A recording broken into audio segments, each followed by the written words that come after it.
नमस्कार दोस्तों, स्वागत है आपका स्टडी फॉर सिविल सर्विसेज में। देखिए, स्टडी फॉर सिविल सर्विसेज के छात्र हैं तो ये वाला टेलीग्राम जरूर ज्वाइन करके रखिए। यूट्यूब चैनल में हमारे साथ है तो भी ये वाला टेलीग्राम ज्वाइन करना बहुत ज्यादा जरूरी है। सारे नोटिफिकेशन, सारे अपडेट, सारे मोस्ट इंपोर्टेंट पिक्स, सारा रिवीजन सब कुछ यहाँ पे बताया जाता है। देखिए, ये हमारा एससीएस डेली क्विज चैनल है, इसमें डेली क्विज होती है, बिल्कुल फ्री में, इसको जरूर ज्वाइन कर लीजिएगा। ये हमारा इंस्टाग्राम का पेज है, इसको जरूर फॉलो कर लीजिएगा। स्टडी फॉर सिविल .सर्विसेज करके अगर आप इंस्टाग्राम में सर्च करेंगे तो आपको मिल जाएगा। वीडियो के डिस्क्रिप्शन में इसकी लिंक दी हुई। इसमें आप स्टोरी सेक्शन जरूर देखते रहा करिए, प्लस इसमें हाईलाइट्स आते रहते हैं और प्लस पोस्ट आती रहती है, इनको जरूर फॉलो करते रहिए। दोस्तों, समीक्षा अधिकारी के प्रीलिम्स एग्जामिनेशन के लिए ये फुल लेंथ मॉक टेस्ट है हिंदी का, और इसमें जैसे कि पीछे हम लोग करते आए हैं, यानी 60 प्रश्नों पर चर्चा करेंगे जो कि अलग अलग टॉपिक से संबंधित हैं। सिलेबस के जो आपके टॉपिक्स हैं उन पर यहाँ प्रश्न दिए हुए हैं, डिस्कस करेंगे। तो शुरू करते हैं। पहला प्रश्न आप देख रहे हैं, पीड़ित का पर्यायवाची नहीं है। पीड़ित मतलब क्या? जिसे पीड़ा पहुंच रही हो या दुख पहुंच रहा हो, तो इसका पर्यायवाची आपको देखना है। इसमें से संतप्त दिया हुआ है, व्यथित दिया हुआ है, वेदनाग्रस्त दिया हुआ है और संतति दिया हुआ है। देखिए, संतति, ठीक है, ये जो संतति शब्द है ये इसमें से पीड़ित का पर्यायवाची नहीं है। संतति मतलब संतानें, बाकी जितने हैं वो होंगे, तो उनको ध्यान दीजिएगा। इसके बाद अगले वाले को देखते हैं, संक्रामक का पर्यायवाची नहीं है। अब इसमें आप देखिए, छुतहा लिखा है, संस्पर्शज लिखा हुआ है, ठीक, और क्या है, सांसर्गिक है, परिव्राजक है। इसमें से आप देख लीजिए। देखिए, इसमें जो ऊपर के 3 हैं, छुतहा मतलब जो छूत से फैलता हो, यानी छूने से फैलता हो, तो वो संक्रामक हो जाएगा। संस्पर्शज का भी वही तात्पर्य है जो छुतहा का है, मतलब छुतहा एक ठेठ शब्द है और संस्पर्शज जो है ये शुद्ध तत्सम है। इसके अलावा सांसर्गिक, जो कि संसर्ग से उत्पन्न हो, यानी आपस में साथ में रहने से उत्पन्न हो, तो वो संक्रामक ही हुआ। ठीक नीचे वाला जो है परिव्राजक, तो ये परिवज्रा जो साधना होती है उसका पालन करने वाले सन्यासी को कहा जाता है, कठोर साधना होती है, तो ये इसमें से पर्यायवाची नहीं है। मतलब इसका करेक्ट आंसर क्या होगा? डी वाला हो जाएगा। इसके बाद अगले वाले को देखते हैं, संगम का पर्यायवाची नहीं है। संगम का पर्यायवाची नहीं है। अब इसमें से आप देखें तो संगम का मतलब क्या होता है? मिलना। जैसे प्रयागराज में गंगा और यमुना आपस में मिलती हैं, कहा जाता है सरस्वती भी मिलती है, लेकिन वो दिखाई नहीं देती, तो वहां जो स्थिति है उसको हम क्या कहते हैं? संगम। तो यहाँ देख लीजिए, संयोग कहा जाता है, मिलाप कहा जाता है, समागम कहा जाता है या इत्मीनान कहा जाता है। तो इत्मीनान का मतलब होता है कि आप किसी चीज के लिए कन्फर्म हो गए, इस बात का इत्मीनान कर लीजिए, यानी इस बात के लिए निश्चित हो जाइए कि यही बात है, मतलब यही तथ्य है, ठीक। तो ये अलग शब्द है, बाकी जितने हैं वो इसके पर्यायवाची होंगे। हमारा उत्तर हो जाएगा इत्मीनान। इसके बाद अगले वाले को देखते हैं, संदिग्ध का पर्यायवाची नहीं है। अब इसमें आप देखिए तो शंकास्पद लिखा है, शंका लिखा है, संशयान्वित लिखा है और दिनावसान या दिवसावसान आप लिख लीजिए, तो ये दिया हुआ है। अब बताइए, संदिग्ध, संदिग्ध का मतलब क्या होता है? जिस पर संदेह किया जाए, संदेह करने योग्य जो चीज है उसको कहा जाएगा संदिग्ध। तो शंकास्पद हो सकता है, ठीक है, शंका और संदेह एक ही बात है। शंका भी हो सकता है, हालांकि एकदम करेक्ट पर्यायवाची नहीं है, लेकिन फिर भी पर्यायवाची में थोड़ा आगे पीछे झोल चलता है, ठीक। तद्भव तत्सम या जो बाकी वर्तनी वाले मामले हैं उसमें एकदम स्ट्रिक्टली हम देखते हैं कि कौन सा किसके लिए सही होगा, लेकिन पर्यायवाची में थोड़ा इसका विस्तार ज्यादा होता है। तो यहाँ हमने देखा संशयान्वित भी हो सकता है, मिलते जुलते अर्थ है, लेकिन दिनावसान का मतलब क्या होता है कि दिन अब समाप्त हो रहा है, यानी संध्या बेला हो गई है, अब रात्रि का आगमन होने वाला है। तो इसका जो डी वाला ऑप्शन है वो इससे बाहर है और वही हमारा उत्तर है, बाकी 3 होंगे। इसके बाद आगे बढ़ते हैं। प्रश्न संख्या 5 में आपसे पूछा गया कि सन्यासी का पर्यायवाची नहीं है। सन्यासी की वर्तनी भी ध्यान दीजिएगा, बहुत बार पूछी जाती है। तो स, उसके बाद न आधा रहता है, लेकिन स के ऊपर जो अनुस्वार की बिंदी है, यहाँ ऊपर आप देख रहे हैं ऐसे, तो ये बिंदी भी रहती है। आधा न तो रहेगा ही, साथ में ये अनुस्वार की जो बिंदी है वो लगेगी। अब इसमें आप देखें, बैरागी, त्यागी, दंडी और क्या है, नीचे एक शब्द और है, जगती। तो जगती जो है ये पृथ्वी को कहा जाता है, ठीक है, जगत संसार को कहा जाता है और जगती पृथ्वी को कहा जाता है, अर्थात धरती। तो नीचे वाला इसका नहीं होगा। आप लगातार देख रहे हैं कि जो डी वाला ऑप्शन है वही आंसर है।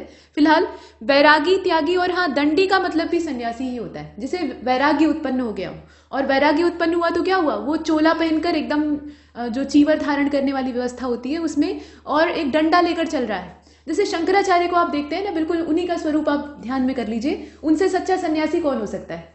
अगर कोई सन्यासी होने का दावा करता है तो उसे शंकराचार्य का जो व्यक्तित्व है पहले देखना चाहिए कि उनके बराबर हो जाए, तब वो सन्यासी कहलाने लायक। वास्तविक सन्यास उन्होंने धारण किया था और वो एक ही वस्त्र को चारों ओर अपने शरीर के लपेट के धारण करते थे और एक हाथ में डंडा लेकर चलते थे। तो ये चीज है। और डंडे का मतलब ये नहीं कि उससे सिर्फ सहारा लेते थे, उससे लोगों को ठीक भी कर देते थे। इसके बाद आगे बढ़ते हैं। 6वें नंबर के क्वेश्चन को देखिए, संस्थापक का पर्यायवाची नहीं है। संस्थापक का मतलब क्या? जो स्थापना करे किसी चीज की। तो संचालक हो सकता है, प्रवर्तक हो सकता है, मूल कर्ता हो सकता है, मतलब मुख्य कर्ता वही है जिसने की स्थापना की है।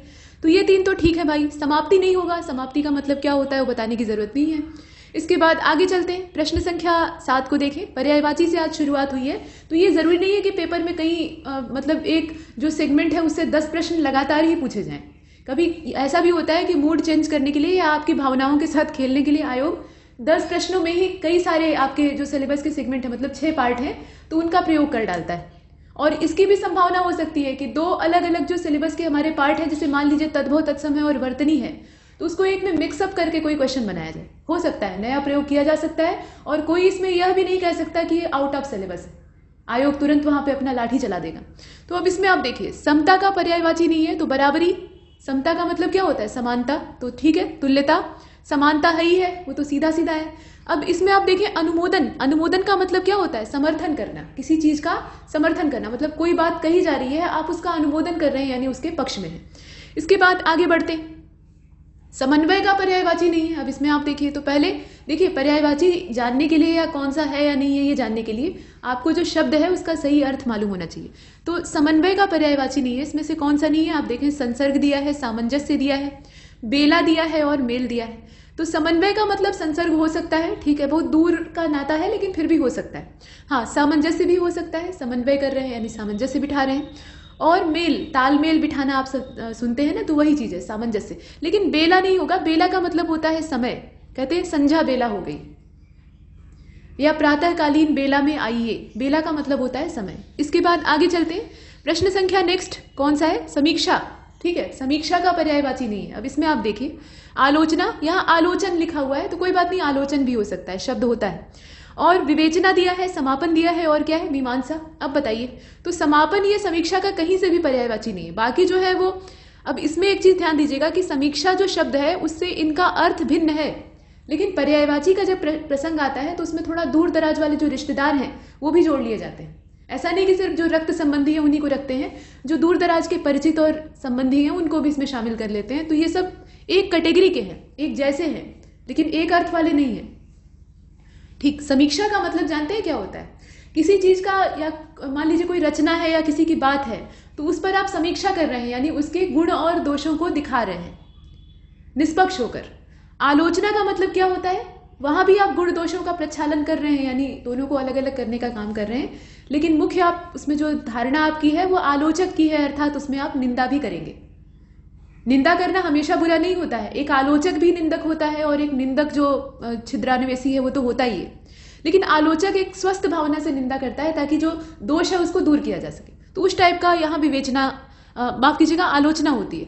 विवेचना का मतलब होता है व्याख्या करना, उसमें आप दोष नहीं निकाल रहे हैं, जो चीज है उसको फैलाकर लंबा चौड़ा कर व्याख्या कर रहे हैं। जैसे एक गद्यांश दिया है, उसकी विवेचना कीजिए, तो इसका मतलब क्या है कि आप उसे खूब विस्तार से एकदम संदर्भ, प्रसंग और अर्थ डालकर फैलाएंगे, और हो सकेगा तो लास्ट में स्थायी भाव भी लिखेंगे, मतलब उसकी जो विशेषताएं हैं उसको अलग से लिखेंगे। तो ये हो गया। मीमांसा का मतलब क्या होता है? तो मीमांसा जो है ये लगभग आलोचना जैसी ही होती है, ठीक, आलोचना जैसी ही होती है, लेकिन आलोचना थोड़ी सी प्रखर होती है, मीमांसा में थोड़ी सी नरमी होती है। तो ये हमने देखा, और ये शब्द आपको लग रहे होंगे कि हिंदी के हैं, इनको इतना जटिल क्यों पढ़ रहे हैं, ऐसे ही काम चला लेंगे, लेकिन ये शब्द आपको मेंस एग्जाम में काम देंगे, क्योंकि वहां पर जब लिखने वाला प्रश्न आता है, मान लीजिए समीक्षा अधिकारी में तो उतना लिखने का नहीं होता है वैसा वाला, लेकिन जो यूपीएससी और यूपीपीसीएस के एग्जाम होते हैं उसमें जब मेंस का पेपर देते हैं तो इन शब्दों का बड़ा महत्व होता है। ये प्रश्न के लास्ट में होते हैं, जैसे इस तथ्य की मीमांसा कीजिए, इस तथ्य की आलोचना कीजिए। तो आपको ये पता होना चाहिए कि एग्जैक्टली आपको करना क्या है, ये नहीं कि आप सिर्फ पन्ने रंग रहे हैं, और पन्ने रंगने पे वहां पे आप क्वालिफाई नहीं कर पाएंगे, ये पक्की बात है। बहुत से लोग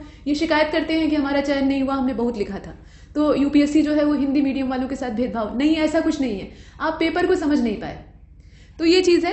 अब इसके बाद आगे चलते हैं। हाँ ठीक है कि अनुवाद की कमियां जो है वो पेपर में होती हैं, लेकिन इतनी भी ज्यादा नहीं होती है कि क्लियर न किया जा सके, अगर आदमी चाह ले।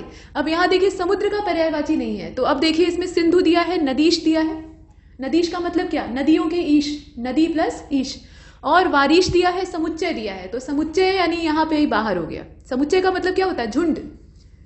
जो यूनियन और इंटरसेक्शन आप पढ़ते हैं ना, समुच्चय सिद्धांत, छोटी कक्षाओं में, मतलब 8th क्लास में शायद पढ़ाया जाता था, पहले सिलेबस में था, अभी कहाँ पर है एग्जैक्टली नहीं मालूम। तो समुच्चय सिद्धांत, वो समुच्चय का मतलब क्या होता है? झुंड, किसी चीज का झुंड, चाहे वो एक जैसी हो या भिन्न भिन्न प्रजातियों की हो, वो समुच्चय बनाने वाले की इच्छा पर निर्भर करता है। लेकिन सिंधु, नदीश और वारिश, वारी मतलब पानी होता है, तो पानियों का ईश मतलब बहुत सारा पानी उसके अंदर होता है, और वही बात है नदियां जाकर समुद्र में मिलती हैं तो नदीश, ये सब है। तो ये सब सिंधु के पर्यायवाची है। अगले वाले को देखते हैं। देखिए 11वां, अब यहां से वर्तनी शुद्धि वाला शुरू हो गया है। इस 11वें प्रश्न में आपसे कहा गया कि अशुद्ध वर्तनी किसकी है ये बताइए। तो यथार्थ दिया है, आश्वासन दिया है, संसारिक दिया है और मृगराज दिया है। मृगराज का मतलब क्या? हिरणों का राजा। तो हाँ ठीक है, लेकिन हिरणों का राजा हिरण नहीं होता है। हिरणों का राजा माना जाता है शेर को, जो कि उनका शिकार करता है, उन्हें कंट्रोल में रखता है। अच्छा, आप ये सोचते हैं कि शेर जो है वो हिरण को मारकर खाता है, तो वो मृगराज कैसे हो सकता है? वो इस प्रकार से हो सकता है, पहले की ये धारणा है, पहले के रचे गए शब्द हैं। तो पहले आज के समय की तरह से परिस्थिति नहीं होती थी कि जीव एकदम से विलुप्त ही हो गए हैं, बस गिनती के बचे, ढेर सारी तादाद में होते थे। तो हिरण एक शाकाहारी प्राणी है जो कि सिर्फ घास पर निर्भर होता है, और उसकी संख्या पर नियंत्रण करने का काम ये सर्वोच्च उपभोक्ता का होता था, यानी शेर का होता था। मतलब इनकी तादाद इतनी ज्यादा न बढ़ जाए कि ये सारी घास को चर जाएं और बाकी के लिए कुछ न बचे, तो इनकी जनसंख्या को वो कंट्रोल में रखता था। ये पूरी फूड चेन है जो कि यहाँ संतुलित अवस्था में रहे तो बेहतर है। इसमें एक प्राणी दूसरे को खाकर पर्यावरण का संतुलन बनाता है, लेकिन एक सीमित मात्रा में होता है। अब यहाँ देखिए मृगराज जो है ये हो गया। अब इसमें आप देखें अशुद्ध वर्तनी किसकी है? सांसारिक की है। सांसारिक होता है ना, यहाँ स के ऊपर ऐसे माफ कीजिएगा, स के आगे ऐसे आ की मात्रा होती, बाकी सब ठीक है। इसके बाद अगले वाले को देखते हैं। अशुद्ध वर्तनी आपको इसमें भी देखनी है, तो वो लगातार 20वें क्वेश्चन तक देखनी होगी। फिलहाल देखिए, तो सुदर्शन लिखा है, रमणीय लिखा है, जातरूप लिखा है, सविता लिखा है। तो सविता जो है ये सूर्य की रश्मि को कहा जाता है, सूर्य को सवित कहा जाता है, सवितु कहा जाता है। फिलहाल जात रूप किसको कहते हैं? तो जात रूप कहते हैं स्वर्ण को, और गात रूप कहते हैं चांदी को। अब इसमें रमणीय जो लिखा है ना वही गलत है। शब्दों का अर्थ भी साथ में जानते चलिए, क्या पता ये पर्यायवाची में काम आ जाए। यहाँ अड़ पे बड़ी की मात्रा होगी, दीर्घ उच्चारण करेंगे ना, आप उच्चारण करके देखें, वर्तनी वाला आपको खुद ही मालूम हो जाएगा। ये सबसे सरल सेगमेंट होता है। सबसे ज्यादा समस्या होती है विशेषण वाले प्रश्नों में, वहां आप उच्चारण करके भी पकड़ नहीं पाएंगे अगर आपके पास जानकारी नहीं। तो यहाँ आपने देखा रमणीय, और उसमें गेस वर्क भी नहीं काम करता है, वहां अगर आप तुक्का लगाएंगे तो पक्का गलत होगा। अब यहाँ सुदर्शन जो है इसका मतलब क्या होता है? सुंदर दर्शन, यानी देखने में जो सुंदर हो। तो ये सब आपने देखा। आगे बढ़ते हैं। रमणीय आपने देख लिया, वो सही उत्तर था। अशुद्ध वर्तनी यहाँ देखिए, अब स्वर्ण दिया है, परिलोक दिया है, अंगीकार दिया है, और क्या है? समस्त। अब इसमें आप देखिए तो स्वर्ण परिलोक, अब देखिए परिलोक होता है, अंगीकार ठीक लिखा है, समस्त भी ठीक लिखा है, स्वर्ण भी ठीक लिखा है। परिलोक का मतलब वैसे एक अनदर जो दुनिया है वो हो सकता है, लेकिन ये कोई शब्द नहीं है। परिलोक होता है, परिलोक की कथाएं आपने सुनी होंगी, फेयरी टेल्स, तो वो चीज है। यहाँ र पे बड़ी की मात्रा होगी, बाकी सब ठीक है। अंगीकार का मतलब क्या होता है? एडॉप्ट करना, स्वीकार करना। और समस्त मतलब आप जानते हैं, वो सब नहीं बताना है। जो छोटे छोटे शब्द हैं उनके अर्थ तो आप भी जानते हैं। अशुद्ध वर्तनी क्या है ये देखिए, अब सब अशुद्ध ही है इसमें, तो देख लीजिए। बोधगम में सहूलियत, आदित्य, और क्या है? प्रभाकर, प्रभाकर होता है, ठीक है। यहां आप देख लीजिए प्रभाकर होता है, और प्रभाकर भी सूर्य का पर्यायवाची है। प्रभा के करने वाले यानी प्रभा के कर्ता तो कौन है? सूर्यदेव है, और आदित्य यानी अदिति के पुत्र। तो देखिए राजमाता अदिति ये सभी देवताओं की माता थी। जितने भी देव हैं उनकी मम्मी जो थी वो अदिति थी, और ये कश्यप ऋषि की पहली पत्नी थी, और कश्यप ऋषि की ही दूसरी पत्नी थी दिति, उन्हें दनु भी कहा जाता था। तो उनसे जो पुत्र उत्पन्न हुए ढेर सारे, तो वो दानव कहलाए। उनकी जो पूरी वंशावली है उसको दानव या दैत्य कहा जाता था। दिति उनका नाम था तो दैत्य, और दनु भी उन्हीं को कहा जाता था तो दानव। तो ये देवता और राक्षस आपस में सगे भाई हैं, मतलब दो माताएं हैं लेकिन पिता एक। तो ये हो गया। अब इसमें प्रभाकर नहीं होता है, असल में प्रभाकर होता है। ये समुद्री र लगेगा नीचे से, इसको समुद्री र पढ़ा जाता है जो प्राइमरी स्कूल होते हैं वहां पे।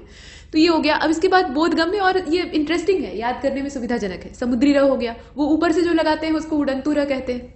बोधगम्य का मतलब क्या होता है? अच्छा, तो समझने में जो आसान हो उसको कहा जाता है बोधगम्य, और सहूलियत का मतलब आसानी। तो ये सब ठीक है। अब इसके बाद आगे चलते हैं।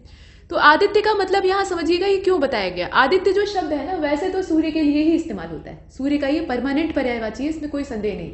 लेकिन अगर कभी ये नौबत आ जाए कि देवता का आपको पर्यायवाची नहीं मिल रहा है, तो आप आदित्य अगर ऑप्शन में दिया है तो उसको चुन सकते हैं, क्योंकि सारे देवता आदित्य ही हैं, यानी अदिति के पुत्र हैं। अब इसके बाद आगे चलते हैं। अगले वाले को देखिए यानी 15वें को, तो इसमें पूछा गया है कि जो लिखा हुआ है मतलब शब्द लिखे हैं उसमें से गलत कौन सा है वर्तनी के लिहाज से। जिंदा दिल है, मुस्कुराहट है, खुशमिजाज है और अधिग्रहण है। अब अधिग्रहण कौन शब्द होता है? अधिग्रहण होता है ना। अब यहाँ भी ग्र के मतलब ग के साथ ये समुद्री र लगेगा, तो इस प्रकार से याद रखिएगा। यहाँ जो ये कृपा वाला री लगा है ना, मतलब री की मात्रा नहीं लगेगी बल्कि ये वाला र लगेगा, तो अधिग्रहण होता है। बाकी जितने हैं वो ठीक है। इसके बाद अगले वाले को देखते हैं। खुशमिजाज और जिंदा दिल का मतलब एक ही होता है। प्रश्न संख्या 16 को देखें। अशुद्ध वर्तनी आपको ढूंढनी है, तो पृथ्वीनाथ लिखा है, हरियाली लिखा है, आदरणीय लिखा है, अग्निकुंड लिखा है, तो हरियाली होता है ना, हरी भरी जगह, तो हरियाली होगा। यहाँ पे र पे छोटी की मात्रा होगी। सिंपल है, इसमें ज्यादा मेहनत करने की आवश्यकता नहीं। इसके बाद देखें अशुद्ध वर्तनी कौन सी है, तो हिमालय लिखा है, शैलेंद्र लिखा हुआ है, मतलब जहां पर मात्रा लगनी चाहिए थी वहां न लगाकर उसके आगे वाला जो व्यंजन है उस पर थोप दिया गया है, तो ऐसा कुछ है। मुद्रिका है और मनोहर है, तो मुद्रिका का मतलब क्या होता है? मुदरी यानी अंगूठी, और हिमालय का मतलब बताने की जरूरत नहीं है। और हाँ, मनोहर का मतलब भी आप जानते हैं, जो मन को हरे यानी मन को लुभा ले। अब इसके बाद शैलेंद्र को देखिए कैसे लिखा जाता है, तो ये ऐसे लिखा जाता है शैलेंद्र। और शैलेंद्र किसको कहेंगे? शैलों के इंद्र यानी पर्वतों के राजा। तो पर्वतों में सबसे महान कौन है? हिमालय, तो ये हिमालय हो जाएगा। कभी कभी भगवान शिव को भी कहा जाता है, शैलेश कहा जाता है, उनका भी पर्यायवाची है। तो एक पर्यायवाची कई सारे जो शब्द है उनके लिए काम करता है। फिलहाल शैलेंद्र की वर्तनी गलत है। इसके बाद अगले प्रश्न यानी 18वें को देखिए। चित्रांकन दिया है, उपसंहार दिया हुआ है, परिणाम दिया है और वायुमंडल लिखा है। तो उपसंहार नहीं लिखा जाता है, मतलब घड़ी वाला घ नहीं रहता है बल्कि हंसने वाला ह रहता है। उपसंहार, उप यहाँ पर उपसर्ग है और संहार का मतलब क्या होता है? मार डालना, सीधा सीधा एकदम 2 टके का इसका अर्थ है। तो मार डालना का मतलब यहाँ पे आप उपसंहार किसी चीज का करते हैं तो उसको मार नहीं देते हैं। उप शब्द इसीलिए तो लगाया गया है, जो पीछे कही बात है। उप का मतलब क्या? साथ में चलने वाला, जुड़ा हुआ, एक समीपवर्ती। तो जो पीछे कही बात है उसी के आधार पे आप उसका संहार करते हैं यानी समापन करते हैं, यानी उसे वहीं पर शांत कर देते हैं, मारते नहीं। तो उपसंहार की वर्तनी गलत है, ठीक, ह रहेगा वहां घ की जगह। इसके बाद नेक्स्ट क्वेश्चन नंबर 19। अशुद्ध वर्तनी आपको बतानी है, तो अंतराल दिया है, उद्धरण दिया है, गोपनीय दिया है और तिरस्कार कौन बोलता है? तिरस्कार होता है ना, तो तिरस्कार हो जाएगा यहाँ पे गलत, और गलत ही हमें चाहिए था, र रहेगा, उस पर कोई मात्रा वगैरह लगाने की आवश्यकता नहीं थी। इसके बाद 20वें नंबर के लास्ट वर्तनी वाले क्वेश्चन को देखते हैं, वर्तनी छाप क्वेश्चन। अब इसमें देखिए कि अजनबी दिया है, ईश्वरीय दिया है, बेमिसाल दिया है और कुछ नहीं, ऐसा भी ऑप्शन होता है तो मजा आ जाता है। अब इसमें आप बताइए, तो अशुद्ध वर्तनी में आप देखिए अजनबी है, ईश्वरीय है, बेमिसाल है, बताइए किसकी गलत है? किसी की गलत तो नहीं दिखाई दे रही है, इसमें तो सभी सही दिखाई दे रहे हैं। अजनबी भी ठीक ठाक लिखा है, ईश्वरीय भी ठीक लिखा है, ऐसे ही लिखा जाता है। बेमिसाल भी एकदम परफेक्ट है, जिसकी कोई मिसाल ही ना हो, अपने आप में एकदम यूनिक हो। तो उपरोक्त में से कोई नहीं को चुन लेते हैं, यानी कोई गलत नहीं है। इसको चुनने का मतलब यही है कि कोई गलत नहीं। अब चलते हैं अगले मोड की ओर। यहाँ तक तो हमने वर्तनी को देखा, अभी विलोम की बारी आ गई है। तो कहा गया कि असहनशील का विलोम क्या है? तो असहनशील मतलब जिसके अंदर सहन शक्ति ना हो, तो इसका क्या हो जाएगा? सहनशील हो जाएगा। ऊपर ही सही है, ऊपर वाला मतलब जो एकदम ऊपर दिया है। बाकी जो है जैसे कठोर है, निर्भय है, स्वार्थी है, इनके अपने अर्थ हैं। कठोर मतलब कड़ा, निर्भय मतलब जिसके अंदर कोई डर ना हो, निर्भीक, और स्वार्थी मतलब जो सिर्फ अपना भला चाहे, दूसरे के बारे में तनिक भी न सोचे।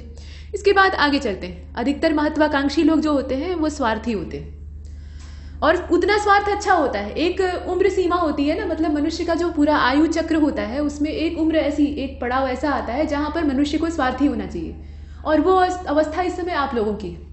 इस समय आपको थोड़ा सा स्वार्थी होना चाहिए, ठीक है? और वो इसलिए क्योंकि आप अपने लक्ष्य को प्राप्त कर सकें। नहीं तो दुनिया भर की दुनियादारी में पड़ेंगे तो इस समय लक्ष्य नहीं प्राप्त होगा, आप कहीं और उलझ जाएंगे। खैर, तो उदार का विलोम क्या है इसमें से आप देखिए। अनुदार है, उपकार है, गिरावट है और इसके साथ प्रहार है। आप बताइए उदार का विलोम इसमें से क्या होगा? अनुदार हो जाएगा। जो उदार ना हो, अनुपसर्ग आपने जोड़ दिया, बाकी तो ठीक ही है। ये सब होंगे नहीं, मतलब अलग शब्द है, विलोम इसके नहीं हो सकते। प्रहार का मतलब क्या होता है? किसी पर वार करना। इसके बाद आगे बढ़ते हैं। यहां देखिए उन्नति का विलोम है, अवनति है, आक्रमण है, आरोही है, जोड़ है। इसमें से क्या होगा? तो उन्नति मतलब क्या होता है? आप किसी चीज में ग्रोथ कर रहे हैं, तरक्की कर रहे हैं। तो इसका जो अपोजिट है वो क्या हो जाएगा? अवनति यानी गिरावट। तो ये आपने देखा। हाँ, उत्कर्ष का भी मतलब होता है उन्नति, तो उत्कर्ष का भी अवनति आप लिख सकते हैं। तो ये आपने देखा। और आक्रमण, आरोही और जोड़ जो है ये तो अलग शब्द है। आरोही का मतलब क्या होता है? ऊपर की ओर चढ़ने वाला, और जोड़ मतलब ज्वाइंट होता है, ये तो पता ही है। जोड़ मतलब जोड़ना भी होता है, मतलब एडिशन की बात हो रही है। इसके बाद संयोग का विलोम आपसे पूछा है, तो संयोग का क्या हो जाएगा? वियोग हो जाएगा। संयोग मतलब होता है मिलना या जुड़ना, तो वियोग मतलब होता है बिछड़ना। बाकी अगर आप देखें तो विरह भी लिखा है। अगर मान लीजिए बाई चांस वियोग ना दिया हो तो आप विरह को भी चुन सकते हैं, लेकिन चूंकि यहाँ एकदम एग्जैक्ट शब्द दिया हुआ है तो इसलिए आप इसे चुनेंगे। बाकी अगर देखें तो शब्द है लेकिन उनका कोई इसमें विलोम से तालमेल नहीं। योगहीन का मतलब जिसका कोई योग ही नहीं हुआ हो, मतलब जोड़ा ही नहीं गया था उसको कभी। अनुग्रह का विलोम क्या है बताइए? ग्रहण होगा, गृहीत होगा, आग्रह होगा, विग्रह होगा। तो अब इसमें आप देख लीजिए, विग्रह हो जाएगा। अनुग्रह का क्या होगा? विग्रह हो जाएगा। अनुग्रह मतलब होता है कि किसी के साथ आप मान मनुहार कर रहे हैं, मतलब अच्छा बर्ताव कर रहे हैं और उससे प्रेम पूर्वक आग्रह कर रहे हैं कि उनका प्रेम अनुग्रह मैं अस्वीकार नहीं कर पाया। तो इसका उल्टा क्या होगा? विग्रह, यानी आप तोड़ रहे हैं, उस संबंध को तोड़ रहे हैं, उस चीज को तोड़ रहे हैं। तो ये हमने देखा। बाकी गृहीत, ग्रहण और आग्रह इसका नहीं होगा। आग्रह जो है वो अनुग्रह के समानार्थी हो सकता है। आकलन का विलोम क्या है भाई बताइए? आकलन कर रहे हैं ना किसी समस्या का, तो उसका क्या हो जाएगा? विकलन हो जाएगा, संकलन हो जाएगा, प्राक्कलन हो जाएगा, समाकलन हो जाएगा। अब इसमें आप देखिए तो विकलन हो जाएगा, ठीक है, मतलब आप आकलन कर रहे थे, यानी जो कलन विधि है, यानी जोड़ने की कला है। अब यहाँ कैलकुलस में मत घुस जाइएगा। तो कलन विधि जो है ये हिंदी के शाब्दिक अर्थ के आधार पर चलेंगे ना। मैथमेटिक्स यहाँ वहीं तक काम करेगी जहां तक शब्द के साथ सही बैठे। तो कलन शब्द जो है उसी से बना है आकलन। इसमें आ उपसर्ग आपने जोड़ा तो आप क्या कर रहे हैं? कैलकुलेशन कर रहे हैं, ठीक है। और विकलन का मतलब क्या हो रहा है कि आप कैलकुलेशन नहीं कर रहे हैं, बल्कि जो कैलकुलेशन पहले से किया हुआ था उसका विग्रह कर रहे हैं, उसे तोड़ रहे हैं। तो ये एकदम एग्जैक्ट विलोम होगा। बाकी जो शब्द है वो अलग हैं। जैसे आप देख रहे हैं ना समाकलन, तो ये आकलन का ही समानार्थी हो सकता है। अवकलन यहाँ अगर दिया होता कहीं पर, अवकलन नहीं दिया है, तो अवकलन अगर दिया होता तो उसको भी चुन सकते थे। वि उपसर्ग जोड़िए चाहे अ उपसर्ग जोड़िए, वो अपोजिट हो जाता, लेकिन वो नहीं दिया है तो हमने विकलन को चुन लिया। समाकलन जो है वो समानार्थी हो जाएगा। और संकलन और प्राकलन का क्या मतलब होता है आप जानते हैं? प्राकलन मतलब क्या होता है? कह कर, मतलब जो मुंह जबानी कलन किया जाए। प्राक मतलब होता है कि आप वाक्य का इस्तेमाल कर रहे हैं। और इसके अलावा प्राकलन जो शब्द है ये जो आमुख होता है, किसी चीज का फ्रंट होता है, उसके लिए भी इस्तेमाल होता है। कैलकुलेशन में जो जबानी कैलकुलेशन होता है उसको भी प्राकलन कहा जाता है। कई सारे इसके अर्थ होते हैं। फिलहाल हमें जो चाहिए था वो मिल गया, इसमें विकलन हो जाएगा। इसके बाद देखें 27 को, साधु का विलोम क्या होता है भाई बताइए? साधुनी होता है मतलब सधुआइन, सन्यासिनी होता है, साध्वी होता है, असाधु होता है। तो अगर मान लीजिए बाई चांस साधु का यहाँ पे विलोम असाधु नहीं दिया होता, मतलब अ उपसर्ग जोड़कर सीधा साधा न दे दिया होता, तो आप क्या करते? तब जो उसका स्त्रीलिंग है उसको चुन लेते, तो साध्वी को चुन लेते। यहाँ साध्वी कोई सही वर्तनी में नहीं दिया है फिलहाल, तो इसका क्या हो जाएगा? असाधु हो जाएगा। इसके बाद 28 को देखते हैं। अथ का विलोम क्या है? अथ श्री महाभारत कथा। तो अथ मतलब शुरुआत होता है किसी चीज की। जब सुंदर शुरुआत की जाती है तो अथ लगाते हैं, और जब समापन होता है तो इतिश्री कहते हैं, यानी संपूर्ण हुआ। अब यहाँ देखें इसका विलोम क्या होगा? इति हो जाएगा। अथ का इति हो जाएगा। इति का मतलब समापन होता है, लेकिन समापन का मतलब यहाँ नेगेटिव नहीं होता है। समापन यहाँ पॉजिटिव मोड में होता है, यानी पूर्णता, ठीक है। इसके बाद आगे चलते हैं। अगले वाले को देखिए, क्वेश्चन नंबर 29। इसमें पूछा गया है कि अंतर्मुखी का विलोम क्या है? तो अंतर्मुखी का विलोम क्या होगा? बहिर्मुखी होगा। अब यहाँ देखें आप, बहिर्मुखी नीचे दिया है ना, तो इसको चुन लीजिए। चतुर्मुखी मतलब जो चारों ओर मुंह करके चले, यानी उसका यश जो है वो चारों ओर फैले। चतुर्मुखी प्रगति कहा जा सकता है, चतुर्मुखी यश कहा जा सकता है। जगतमुखी यानी जो संसार की ओर अपना मुख किए रहे, यानी उसका भी वही तात्पर्य है, एक्सट्रोवर्ट। लेकिन यहाँ जो बहिर्मुखी शब्द है वो टू बी एग्जैक्ट है। इसके बाद आगे चलते हैं। प्रश्न संख्या 30 को देखिए। सृष्टि का विलोम क्या है? तो विसृष्टि हो जाएगा, प्रलय हो जाएगा, व्यष्टि हो जाएगा, समष्टि हो जाएगा। क्या हो जाएगा? तो सृष्टि का प्रलय हो जाएगा। असल में सृष्टि का मतलब होता है निर्माण करना, तो प्रलय मतलब क्या? कुल ध्वस्त कर देना, उलट फेर करके तबाह कर देना। वितृष्टि यहाँ लिखा हुआ है, ये शब्द देख लेते हैं। विसृष्टि लिखा है, तो विसृष्टि कोई शब्द नहीं है असल में। वी जोड़कर आप हर जगह विलोम नहीं बना सकते। व्यष्टि जो है ये अलग चीज है। व्यष्टि और समष्टि आपस में विलोम हो जाएंगे। इसके बाद आगे चलते हैं, अगले वाले को देखते हैं। तांडव का विलोम क्या है? तो लास्ट से होता है, ठीक है। तांडव मतलब क्या? आप एकदम से उत्खल हो गए हैं और एकदम तांडव करने लगने का मतलब क्या है कि अपना धैर्य खोकर आप नाच रहे हैं। क्रोध नृत्य होता है तांडव। भगवान शिव भी क्रोध की अवस्था में ही तांडव करते हैं। तो ये वाला है, और उसका क्या हो जाएगा? लास्ट से, यानी जो आकर्षण युक्त हो, और बाकी मधुर, हास्य और शुष्क दिया है तो इसका मतलब आप जानते हैं। थाली का तत्सम क्या होता है? अब यहाँ से तद्भव तत्सम वाला जो कॉन्सेप्ट था वो शुरू हो गया, लेकिन इसमें दिक्कत यह है कि 31वें तक विलोम ही दिया है। कोई बात नहीं, अब यहाँ थाली का तत्सम, यहाँ से तद्भव तत्सम शुरू हो रहा है। देखिए, स्थाली होता है, थालिका होता है, थ्याली होता है, थाली होता है, तो स्थाली होता है, ठीक है, स्थाली होता है, स्थालिका भी कह सकते हैं। अच्छा, इसके बाद 33 में चलते हैं। 33वें में पूछा गया कि तत्सम क्या है, तो अनहित दिया है, विनती दिया है, डाकिनी दिया है, अटारी दिया है। तत्सम शब्द आपको तलाशना है।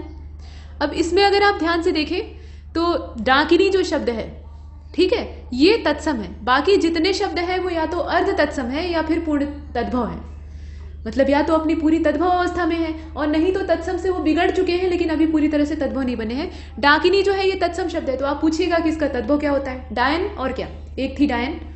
इसके बाद आगे बढ़ते हैं, प्रश्न संख्या 34 को देखिए। तद्भव शब्द इसमें आपको तलाशना है, तो देखिए कि पंजर दिया है, पंचाली दिया है और पंडित दिया है, पंजीरी दिया है। बताइए, पंजर, पंजर का मतलब क्या होता है? कंकाल। तो ये वाला जो है यहाँ पर माफ कीजिएगा, इसमें तद्भव शब्द खोजना है, तत्सम नहीं खोजना है, तद्भव खोजना है। तो अब इसमें आप देख लीजिए, पंजीरी, ठीक है, ये जो पंजीरी शब्द है ना, ये तद्भव है, ये आपने देखा। इसके बाद आगे चलते हैं, बाकी जितने हैं वो तत्सम है। पंचाली असल में नहीं होता है, यहाँ पांचाली होता है, प पे आ की मात्रा रहेगी, थोड़ा सा यहाँ वर्तनी दोष है, कोई बात नहीं, इसका डी ऑप्शन हो जाएगा। इसके बाद अगले वाले को देखते हैं। पंजीरी जानते हैं क्या होता है? जो पूजा पाठ में आटे का पीस कर, मतलब पाउडर आटा ही रहता है, उसको चीनी में मिलाकर और भूना जाता है, तो वो प्रसाद के तौर पे बांटा जाता है। इसके बाद ऊन का तत्सम क्या है? तो ऊन्य होता है, ऊर्ण होता है, किस प्रकार से लिखा जाएगा वो आपको बताना है। तो ऊर्ण होता है, ये तरीका सही। इसके बाद आगे बढ़ते हैं, प्रश्न संख्या 36 को देखिएगा। चना का तत्सम क्या है? तो चणक होता है, ऊपर ही दिया है, चणक। इसके बाद आगे बढ़ते हैं, प्रश्न संख्या, इसमें आगे बढ़ते रहिए, कहने का मतलब है तद्भव शब्द आपको तलाशना है। तो पूंजी दिया है, नयन दिया है, मूर्ख दिया है और शकुन दिया है। अब इसमें आप बताइए, तो नयन, नयन जो है ये क्या है? तद्भव है, बाकी जितने हैं वो तत्सम है। नयन का तत्सम क्या होता है? नेत्र। आगे बढ़ते हैं, प्रश्न संख्या 38, तत्सम शब्द इसमें भी देखना है। तो अटारी दिया है, आंख दिया है, अमोल दिया है, इसमें क्या देखना है? तत्सम देखना है। तो आप देख लीजिए, आभीर दिया है, इसमें से यही वाला जो है ये तत्सम है। आभीर का क्या होता है? तद्भव, अहीर होता है, ठीक है। यहां पर क्या दिया है? तत्सम दिया है, आभीर, बाकी सब सही है। अटारी, अटारी जो है ये तद्भव शब्द है, ठीक है। इसका शुद्ध तत्सम क्या होता है? अट्टालिका होता है। आंख का आप जानते ही हैं, नेत्र होता है, चक्षु होता है। अमोल नहीं होता है बल्कि अमूल्य होता है, तो वो सब है। फिलहाल बी वाला हमारा आंसर है। इसके बाद अगले वाले को देखते हैं। यहाँ 39वें प्रश्न में आपसे पूछा गया कि अज्ञान का तद्भव शब्द क्या है? अज्ञान का तद्भव शब्द क्या है? तो अनजान होगा, अजान होगा, अनजाना होगा, आजान होगा। अनजान होगा, कहते हैं ना हम इस बात से अनजान है, यानी इस बात का मुझे जानकारी नहीं है, अर्थात ज्ञान नहीं है, तो अज्ञान इसका शुद्ध शब्द होगा। इसे हमने देखा, ये तद्भव है। इसके बाद आगे बढ़ते हैं, प्रश्न संख्या 40 को देखिए। उबटन का तत्सम क्या होगा? अब इसमें आप देखिए, उरालेपन, माफ कीजिएगा, उपलेपन लिखा हुआ है, ऊर्ध्वतन लिखा है, उपहलेपन लिखा है और साथ में ऊर्ध्वतन लिखा हुआ है। कैसे लिखेंगे इसे? तो ऊर्ध्वतन होता है, लिखा ऐसे जाता है, ध नहीं रहता है, द के साथ व रहता है, ऊर्ध्वतन कहा जाता है। इसके बाद आगे बढ़ते हैं, प्रश्न संख्या 41 को देखिएगा। जीतने की इच्छा, जीतने की प्रबल इच्छा, यहां पर प्रबल शब्द भी होना चाहिए था, नहीं दिया है। वाक्यांश के लिए एक शब्द शुरू हो चुका है, तो उसे जिजीविषा कहा जाता है, जिगीषा कहा जाता है, जयेच्छु कहा जाता है या विजयेच्छा कहा जाता है। तो मान लीजिए बाकी शब्द नहीं दिए होते तो विजयेच्छा को चुन सकते थे, मतलब विजय की इच्छा, वो भी गलत नहीं होता। लेकिन टू बी एग्जैक्ट यहाँ मीनिंग दी है, तो इसका करेक्ट आंसर क्या हो जाएगा? जिगीषा, यानी विजय प्राप्त करने की उत्कट इच्छा जो होती है उसको जिगीषा कहा जाता है, और जो ऐसी इच्छा रखने वाला मनुष्य होता है उसको जिगीषु कहते हैं। आगे बढ़ते हैं, प्रश्न संख्या 42, इसमें कहा गया कि जिसे किसी से लगाव न, वो क्या होगा? निर्लिप्त होगा। जो किसी में लिप्त न हो, यानी किसी से लगाव न रखे, वो निर्लिप्त हो जाएगा। अलगाववादी उसको नहीं कहेंगे, अलगाववादी का मतलब क्या होता है? तोड़ने वाला, अलग करने वाला, तो वो अलग चीज है, निर्लिप्त हो जाएगा। इसके बाद आगे बढ़ते हैं, यहाँ नेक्स्ट क्वेश्चन में पूछा गया कि जो कुछ जानने की इच्छा रखता हो तो उसको जिज्ञासु कहेंगे और क्या कहेंगे? तो सिंपल है, बहुत सीधा है। बाकी जो है जननी, जानकी, नीतिज्ञ, नीतिज्ञ मतलब नीति का ज्ञाता, नीति को जानने वाला। इसके बाद अगले वाले प्रश्न को देखें, जो बात दूसरों से सुनी गई हो, आपने खुद देखा नहीं है, दूसरों से सुना है, तो उसको क्या कहेंगे? अश्रुति कहेंगे, सर्वप्रिय कहेंगे, लोकोक्ति कहेंगे, किंवदंती कहेंगे, क्या कहेंगे? तो अश्रुति का मतलब तो ये होगा कि सुनी ही न गई हो इससे पहले, अभी आप पहली बार सुन रहे हैं। लेकिन दूसरों से सुनी हुई जो बात होती है उसको किंवदंती कहा जाता है, लोकोक्ति भी कहा जाता है, दोनों हो सकते हैं। ठीक है, दोनों यहाँ गलत नहीं है, दोनों में से कोई भी अगर आप चुनेंगे। लोकोक्ति जो होती है वो भी काफी हद तक किंवदंती से मेल खाती है, इसलिए कहा जा रहा है, और इसमें दोनों ही हो सकते हैं। फिलहाल लोकोक्ति को आप सुन सकते हैं, दूसरों से सुना है यानी दूसरे लोगों ने कहा है, और उक्त मतलब होता है कहना, तो यहाँ इस आधार पे अगर आप अर्थ निकालेंगे तो लोकोक्ति आएगा। ठीक है, और इसका किंवदंती भी गलत नहीं होगा, अगर विकल्प में वही दिया है तो उसको आप चुन सकते हैं, कोई समस्या नहीं। इसके बाद आगे बढ़ते हैं। प्रश्न संख्या 45 में कहा गया कि रजोगुण वाला जो है उसको क्या कहेंगे, तामसिक कहेंगे, राजसिक कहेंगे, वाचिक कहेंगे। तो रज और राजसिक आपस में मैच कर रहा है ना, यहाँ थोड़ा सा मैचिंग मिला लीजिएगा तो राजसिक हो जाएगा। राजसी भी हो सकता है, कोई दिक्कत नहीं, लेकिन राजश्री मत चला दीजिएगा, राजश्री पान मसाला। अब इसके बाद 46 को देखते हैं। 46 में कहा गया कि जो देखने में प्रिय लगता है उसको क्या कहा जाएगा, प्रियदर्शी कहा जाएगा। देवानाम प्रियदर्शी, अशोक को कहा जाता था। इसके बाद आगे चलते हैं। प्रिय पात्र मतलब जो प्रेम का पात्र है, समदर्शी मतलब जो कि समान दर्शन करे, यानी सभी को एक दृष्टि से देखे। और इसके बाद अगले वाले को देखते हैं, दर्शन प्रिय यानी जिसका दर्शन करने से प्रेम उत्पन्न हो। तो ये आपने देखा, इसमें से कौन सा हो जाएगा, प्रियदर्शी हो जाएगा। इसके बाद 48 को देखिए, पार्थिव के लिए एक वाक्यांश क्या होगा, तो जिसका संबंध प्रथा से है, जिसका संबंध ईश्वर से है, जिसका संबंध मनुष्य से है, जिसका संबंध पृथ्वी से है। तो जिसका संबंध पृथ्वी से है वो है पार्थिव। आप सुनते हैं ना विज्ञान में या फिर भूगोल में पार्थिव विकिरण, तो वही चीज यहाँ है। पार्थिव विकिरण का मतलब क्या, पृथ्वी की ओर से लौटाया गया रेडिएशन। पृथ्वी दिन भर में जो सूर्य से प्रकाश ग्रहण करती है वो रात में पार्थिव विकिरण के तौर पे वापस रिलीज होता है, यानी ब्रह्मांड में वापस जाता है। अब बीच में जो ग्रीन हाउस गैसेज होती हैं उसको एब्जॉर्ब करके पृथ्वी के तापमान को नियंत्रित रखती हैं, वो सब आपने पढ़ा है। तो वहां जो पार्थिव शब्द है उसका मतलब यही है, पृथ्वी से संबंधित। इसके बाद आगे बढ़ते हैं। प्रश्न संख्या 49 में कहा गया कि सख्य भाव मिश्रित जो अनुराग होता है उसको क्या कहा जाता है, प्रेम कहा जाता है, स्नेह कहा जाता है, सख्य भाव ही कह देते हैं, या फिर प्रणय कह देते हैं। तो जो प्रणय संबंध होते हैं ये विवाहित जोड़े या जो प्रेमी प्रेमिका होते हैं, युगल होते हैं, उनके बीच का प्रेम भाव होता है, उसको प्रणय कहा जाता है। प्रेम जो है एक कॉमन शब्द है जो कि सभी अर्थों में इस्तेमाल किया जा सकता है, मतलब वो नव दंपत्ति का भी प्रेम हो सकता है, लवर्स का भी प्रेम हो सकता है, माता पिता का अपनी संतानों के प्रति प्रेम हो सकता है, भाई और बहन का प्रेम हो सकता है। लेकिन एकदम एग्जैक्ट नाम अगर आप देना चाहेंगे कि सख्य भाव से मिश्रित, यानी किसी के साथ दोस्ताना व्यवहार आपका है, तो उसके प्रति जो प्रेम है उसको क्या कहा जाएगा, स्नेह कहा जाएगा। ठीक है, यहाँ सख्य भाव जो शब्द है तो वैसे ही रिपीट कर दिया है, इसका करेक्ट आंसर बी होगा। इसके बाद आगे चलते हैं। मित्र के साथ आपका स्नेह व्यवहार होता है। अच्छा, मदिरा पीने का जो प्याला होता है इसको क्या कहा जाता है, तो आजकल प्याले में कहाँ मदिरा पी जाती है, आजकल तो कांच के गिलासें होती हैं, कुछ लोग सीधा बोतल से ही पी लेते हैं, तो वो अलग चीज़ है। लेकिन पहले के समय में जो मदिरा होती थी, राजा महाराजा पीते थे, तो उनको पीने के लिए एक विशेष पात्र होता था, और उस पात्र को क्या कहते थे, चषक कहते थे, चषक। ठीक है, ये आपने देखा। और ये चषक जो होते थे ये ताम्र बने होते थे, मतलब ताम्र के बने होते थे, तांबे के बनाए इसलिए जाते थे ताकि अल्कोहल का जो रिएक्शन है वो नुकसानदेह ना हो। इसके बाद आगे बढ़ते हैं। अगले वाले को देखिए, प्रश्न संख्या 51 में कहा गया, अब यहाँ पर पूछा गया है कि विशेषण विशेष्य बताइए। तो ढोलक, माफ कीजिएगा, सीता की ढोलक पुरानी है। ढोलक जानते हैं ना, एक वाद्य होता है, तो काफी कॉमन है। तो सीता की ढोलक पुरानी है। अब इसमें ढोलक शब्द क्या है बताइए, तो ढोलक की ही विशेषता है कि वो पुरानी है। जैसे वाक्य में अगर आपको विशेषण विशेष्य पहचानना हो तो उसमें ध्यान दीजिएगा कि कौन सा शब्द यहाँ मुख्य है और उसकी विशेषता कौन सा शब्द बता रहा है। ये आवश्यक नहीं है कि स्वतंत्र रूप से जो शब्द आपको संज्ञा के तौर पर दिखाई दे रहा है, मतलब विशेष्य के तौर पर दिखाई दे रहा है, वो उस वाक्य में भी विशेष्य होगा, हो सकता है कि वो विशेषण बन जाए। फिलहाल यहाँ पर ढोलक जो है वो विशेष्य है। ठीक है, विशेष्य है, और इसीलिए हम इसमें जो ए वाला ऑप्शन है उसको चुनेंगे। पुरानी जो शब्द है वो इसकी विशेषता बता रहा है, तो वो गुणवाचक विशेषण हो जाएगा। इसे हमने देखा, हालांकि सीता भी विशेष्य है, लेकिन सीता यहाँ पर सीता की विशेषता नहीं है, उसकी ढोलक की विशेषता है। और इसके बाद अगले वाले को देखते हैं। यह कपड़ा मोटा सा लगता है, मोटा सा लगता है मतलब मोटा नहीं लगता है, मोटा सा लगता है। तो इसमें विशेषण आपको बताना है, मोटा सा में कौन सा विशेषण होगा, गुणवाचक विशेषण होगा, संख्यावाचक होगा, पूर्णांकवाचक होगा, परिमाणवाचक होगा। तो मोटा पतला ये क्या है, गुण ही तो है, यहाँ परिमाण नहीं होता, वो तो मात्रा होती है। किसी चीज का आप अमाउंट मीजर कर रहे हैं, नाप रहे हैं, या ऐसे बिना मापे ही सिर्फ अंदाजा लगा रहे हैं, तो वहां परिमाण आता है। ये गुण में आएगा मोटा पतला, तो इसलिए गुणवाचक विशेषण होगा। इसके बाद आगे चलते हैं। प्रश्न संख्या 53 में कहा गया कि वह खिलाड़ी नहीं खेला, वह खिलाड़ी नहीं खेला। अब इसमें आपको बताना है कि कौन सा विशेषण इस्तेमाल हुआ है। तो यहाँ विशेषण शब्द है कहां पर, पहले तो ये देखिए, यहां देखिए खिलाड़ी जो है वो विशेष्य है, और उसकी विशेषता कौन बता रहा है, वह, जो कि एक सर्वनाम है।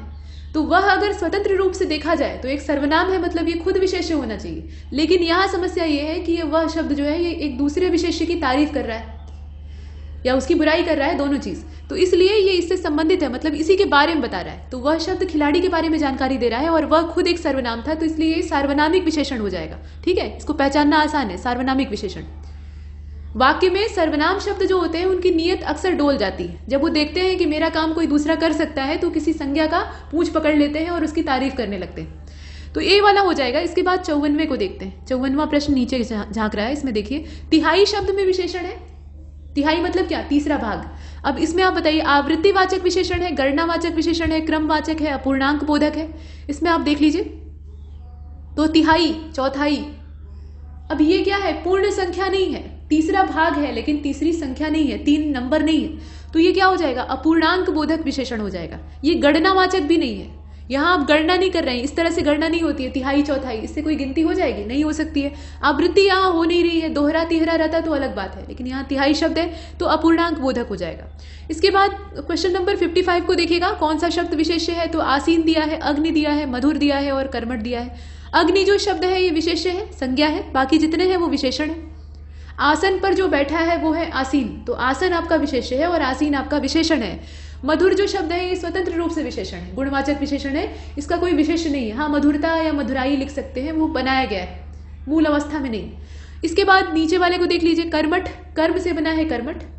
तो इतना आपने देखा। इसके बाद 56 को देखिए, विशेषण इसमें भी बताना है। स्मरण दिया है, सूचना दिया है, संकल्प दिया है, सहकारी दिया है। इसमें से विशेषण आपको तलाशना है। तो आप बताइए इसमें से कौन सा होगा? ये क्वेश्चन आपके लिए, ठीक है, ये थोड़ा मजेदार क्वेश्चन है। इसमें जरा अनुमान लगाकर बताइए या अपनी जानकारी के आधार पे बताइए कि कौन सा शब्द विशेषण होगा। ठीक है, और इसके बाद आगे चलते हैं। यहाँ शब्दों को ध्यान से देख लीजिएगा। स्मरण दिया है, सूचना दिया है, संकल्प दिया है और सहकारी दिया है। पहचानना इतना भी मुश्किल नहीं है, तो विशेषण जरा पहचानिएगा।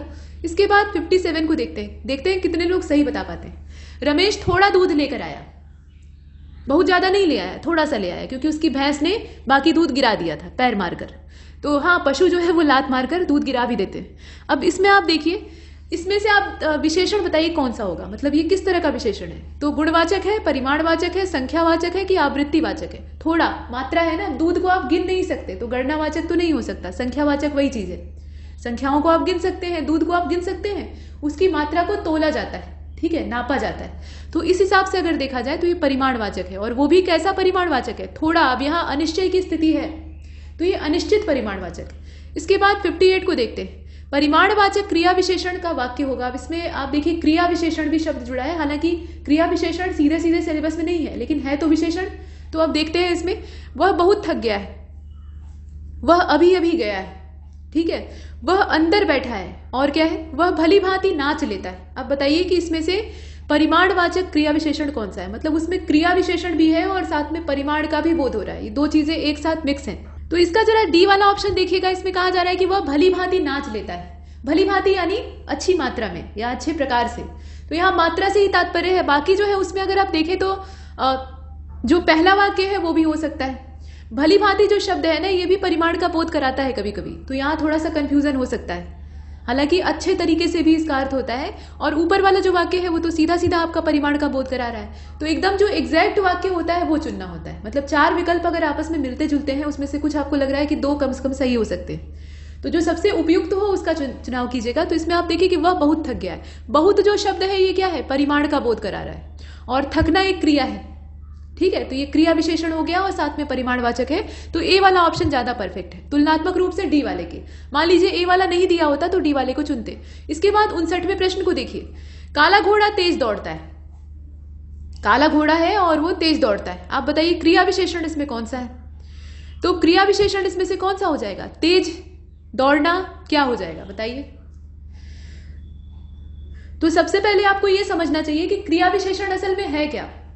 क्रिया विशेषण का मतलब उसके नाम में ही छिपा हुआ है, जो क्रिया की विशेषता बताए। वो संज्ञा या सर्वनाम की विशेषता नहीं बता रहा है, वो किसकी विशेषता बता रहा है? वर्ब की। ऐसा एडजेक्टिव जो कि वर्ब के बारे में, उसकी प्रॉपर्टी के बारे में डिस्कस करे या एक्सप्लेनेशन दे, तो उसको कहते हैं क्रिया विशेषण। अब यहां देखें कि क्रिया की विशेषता कौन बता रहा है?